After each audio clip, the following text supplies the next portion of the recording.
Hello, Ray Phoenix here. Welcome to Let's Play Twisted Metal for the PS1. It's the very first game in a series that will probably become one of Sony's longest series that there is, kind of thing. And so this is the first level in this game. We're going to be playing as Yellow Jacket, the taxi cab driver. It's on a mission to find out what happened to his son that mysteriously vanished 20 years ago.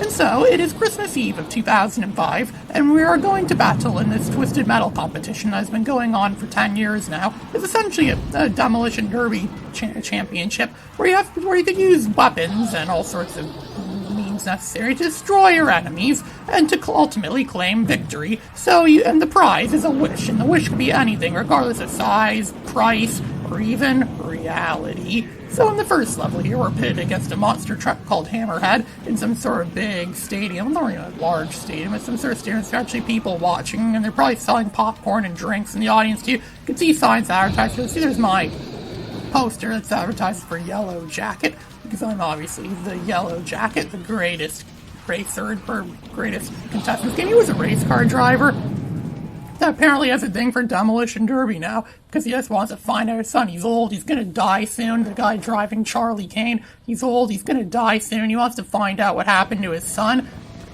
all those years ago, so he thinks, what do I have to lose? That's what everyone in this game kind of thinks. What do we have to lose? What's the worst that could possibly happen? Well, the answer is a whole lot. All kinds of stuff could happen when you compete in Twisted Metal. You're going to deal with all kinds of crazy freaks. All the craziest freaks in the world end up competing in this competition. So we're just going to spend most of our time just speeding around and listening to the event-sensitive soundtrack. The music in this game actually reacts to the events of the game. It's the only game in the series that actually does that. And so, you see, we just got horribly burned to a crisp there by Fumber. We almost did. So we're just going to go and find some health refills. The good thing about this game is, like the sequels, it is not possible for computer enemies, to regain health once they've been damaged. So any damage you do to your computer opponents is permanent. And this is also the only game in the series that has enemies on the side of the road that shoot stuff at you, and they're not other contestants, and they keep launching missiles and stuff like that at you. It's the only game in the series that does that, which didn't really make much sense. It's probably why they omitted that from the sequels. This game indeed has a lot of sequels. This game also looks like a racing game to a lot of people, the untrained mind, but really it's not a racing game at all. It's actually a car combat game. The first car combat game, if I'm not mistaken, one of the first known ones, which really kicked off a really large genre of games called car combat, which is kind of a dead genre these days. You don't really see very many new car combat games these days. It's mostly dead. That's probably why a lot of people don't even realize that this is a car combat game. It's such a bizarre genre of game. And so, I think Yellow Jacket's also the most nostalgic character in this game. This is the first Twisted Metal game I ever watched. I didn't play this game back in the day, but I did watch a demo of it that I had on a demo disc from way back when, the first image I ever saw of this game was a picture of Yellow Jacket driving down one of these roads. He's shooting at Crimson Fury. So Yellow Jacket is by far the most nostalgic character in this game. That's the reason why I like him so much. He's really cool. He has a cool car. His car's kind of durable. He has cool weapons. His special weapon is pretty good. It's really strong. So yeah, what more could you possibly desire from Yellow Jacket? He clearly is the best character in this game, the best car in this game. He's also really fast. I don't need to use your turbo. I'm not using turbo at all right now. I'm out of turbo right now, and he could go pretty fast. He's faster than a lot of the cars are in a lot of the racing games I play. He'd make an awesome racer if this were a racing game. And so I don't even think there's any health recharges left yet, and I'm pretty much dead, or mostly all dead. It's a good thing that damage you to your enemies is permanent, as I said earlier before. And you can constantly hear them make noise and make sounds. Each enemy makes a unique sound, or each character in this game makes a unique sound when their special weapon is used. Like Crimson Fury makes that doo-doo sound that's on your Crimson Fury. Some British intelligence agent that wants some box that contains some sort of it's like the transcripts and or like the audio of when they discovered aliens somewhere. And apparently he's in competition with Warthog, another competitor in this contest, to get this box that has the secrets to the universe or something like that in it. And then we're also going against Darkseid. Darkseid's supposed to be Satan himself. And apparently you want something that Calypso, the founder of this tournament, has. Calypso's the guy who'll be granting us our wish, so we have him to thank for that. And if we die, well, at least we died trying to do something brave and noble. I just got killed there, but that's okay. We still got 3 lives. Get 3 lives every level. Well, you get 3 lives, and and when they're out, they're out. But the good thing is you do get passwords, which kind of goes against what the AVGN believes, where he's like, oh, password system should only be used if you want to leave the game and come back to it later. You shouldn't have to keep entering it in every time you want to, if you want to keep playing the game. Yeah, but the thing is, the password system in this game is actually very easy. There's only 6 passwords in this game. There's only 6 levels in this game, and it's really easy to enter them in. They only use the main 4 buttons: the square, X, triangle, and circle buttons for the PlayStation controller. They don't use any of the other buttons, and they're pretty easy to memorize. I have a lot of them memorized, or mostly memorized. They're the same passwords for each player, too. It's the only game in the series that lets you play the tournament mode, theoretically speaking, with a different card. You don't have to finish the game with the same card you began the tournament with, so that's actually pretty good on their part. I actually find the passwords actually do have a lot of advantages over the memory card, because of passwords, you could use them on anything. I play this game on my PC, and I get to a certain point, I want to continue playing the game, but on my Raspberry Pi, that's easy. I could just take the passwords, and I could play the game on the Raspberry Pi, and I could take the passwords, and I could enter them in there, and I could start off from where I left off. It's actually very efficient and easy in that sense.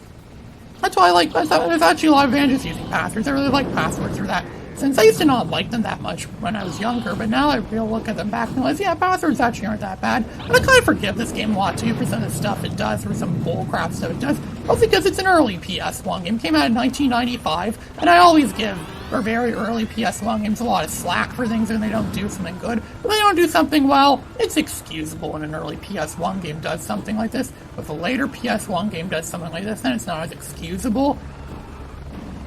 This game isn't very long, and the characters. This game is 3D, but everything in the cars and the models of the game, they look like they're 2D sprites that were folded like origamis and made to be like 3D kind of thing. You know, when you take an origami out of 2D paper, so it looks like the cars in this game looks like they're sprites that were cut out and formed into models for the game. That's what all the cars in this game look like. We've just about won. Crimson Fury is weak as paper, and so there we have it. We just destroyed Crimson Fury. Now it's time for the freeway. Oh, we're gonna drive on the interstate freeway, I'd imagine. This game is entirely set in LA, nowhere else but LA. It's set around the city of LA. We're destroying LA. Why? Because LA apparently sucks. It's filled with crime. There's too many crazy people on the street. So we need a tournament like this to rid them of this. Calypso claims he's doing us all a service. He's doing us a favor.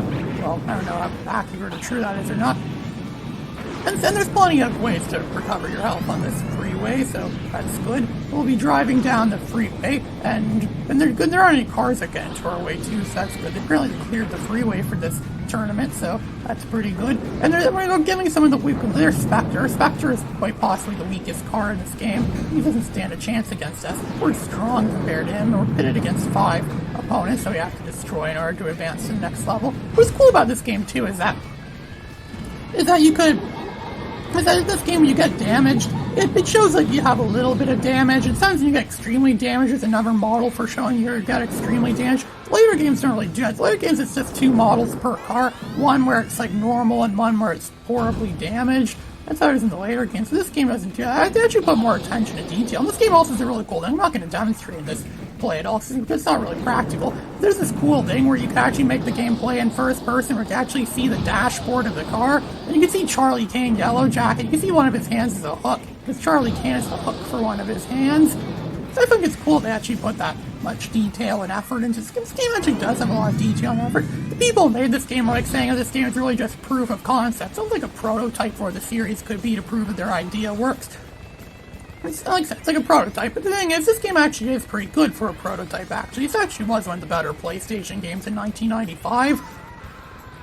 And it's also like, probably one of it's not necessarily better than the sequels. I don't think it's better than the sequels. The sequels are definitely better because they contain more content and they have better gameplay. You wouldn't know this from watching this game, but in this game, it actually feels like you're driving on ice when you play this game. It's like the ground is icy. Some might say, well, it's December 24th. It's Christmas Eve. Isn't it icy outside on Christmas Eve? Yeah, but it's set in LA. I don't think they get icy streets in LA on Christmas Eve. At least last time I checked, I don't think they did. But I don't know, it's 2005. I don't know what it was like in 2005. It's 10 years in the future. Does the world get colder 10 years in the future? I don't know. Most people would say it's the other way around. How do I know? It's 10 years in the future of 2005. So we horribly damage Hammerhead, which is good because Hammerhead's one of the strongest players in this game. He mostly just relies on himself as his own weapon. He doesn't even need to use weapons much, which actually would be bad for the final boss, which we'll see when we get to the final boss. That's right, there's a boss in this game. There's only one boss in this game, but he's the final boss. We fight him at the very end, and we're gonna find out about that, what the boss is like. You see, there's enemies hanging out on the freeway that are waiting to get run over by us, because that's how, that's how we are when you hang out on the freeway, you get run over by someone like us. So you see they regenerate, that thing regenerates. Those things do regenerate. Those things that recover your health, they do regenerate over time. We have a freeze missile. There are no combo moves in this game. Like in the later games they introduced, kind of like in a fighting game. If you ever played a Street Fighter game where they have like combo moves, combo attacks, later games have those, but this game doesn't have any. That's the only game in the series that doesn't actually have any of that. What's interesting is there are 5 Twisted Metal games on the PS1. This is the first one of them. It's interesting to see how the series has progressed over the years. It's the same system, and yet the series has changed so much, so drastically. It's actually quite interesting. We'll be seeing that. Definitely will be Let's Playing all the other Twisted Metal games in the near future. At least I like to think I'll be doing that in the near future. And so you'll be seeing more of, what makes each game unique and how the series evolves and progresses over time. There's a lot of progression in the series. That's some things I think is interesting about this series. It's filled with lore, it's filled with stories and ideas, and of course, I just said earlier, progression, because characters progress over their storyline. Well, the game progresses, so the series progresses over time in terms of what you do in the games, the stories, and the lore. And some of the games even invented their own lore. They didn't even play on from this lore. So it's good to just, you're going to spend a lot of your time in this level driving around the freeway and you're collecting weapons. So you get special weapons. Each card in the game has their own special weapon. But the special weapons you don't pick up, they just automatically generate over time. Yellow Jacket Special actually charges pretty quickly, actually. It's actually a pretty good weapon, too. It's a flaming cocktail. It's like he takes a cocktail drink and he puts like a paper in it and lights it up with fire and throws it at something. It actually does a pretty decent amount of damage. Sure, it can't home in or anything like that, but it actually is pretty decent for a weapon of that sort. And like I said, and it charges pretty quickly too, so that's a major plus. It's good to have a special weapon that charges quickly. Some of the West special weapons in this game don't charge quickly at all, and you spend most of your time waiting for them to fully recharge. And it's worse because Darkseid relies on himself as a weapon, just like Hammerhead, which makes it a real challenge for him to fight the final boss. I know, I actually played for this whole game as Darkseid, so I played for this whole game as most of the characters in this game. I'm probably not going to do it for all the characters, because some of the characters in this game it's near impossible to win with a lot of the characters in this game. There's a rear missile too. That's something you don't really get in the later games as well too, because in the later games you just Specter and you just do like some sort of D-pad maneuver thing, and it allows you to fire reverse. I don't really figure out how to do. I don't really figure out most of the commands for the later games. This game doesn't have any of that. It actually stays pretty simple overall.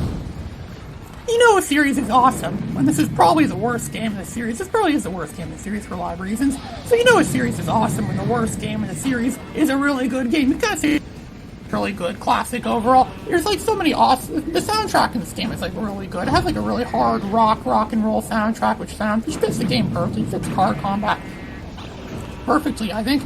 And it's a lot better than the music they get in the later games. In the later games, they actually start to use licensed record music from Rob Zombie and other bands like that, obscure bands. We'll be seeing that in later games. And so we defeated Darkseid, the most overpowered, or one of the most overpowered characters in this game. And so there's only one more opponent left, and it's Specter. Specter is a wimp. His AI is programmed to run away from you when there's other enemies in the game. Same with Mr. Grimm's AI. And also, in case you haven't figured it out yet, even though it's supposed to be a competition where we're all battling each other, it's a free-for-all, pretty much we're all going against each other, the AI is programmed to only attack you. The AI almost rarely ever attacks themselves. That's just how the AI is. They like going after you. They like killing you because you're the computer player. And so, we pretty much have this battle in the bag. This is Ray Phoenix signing out.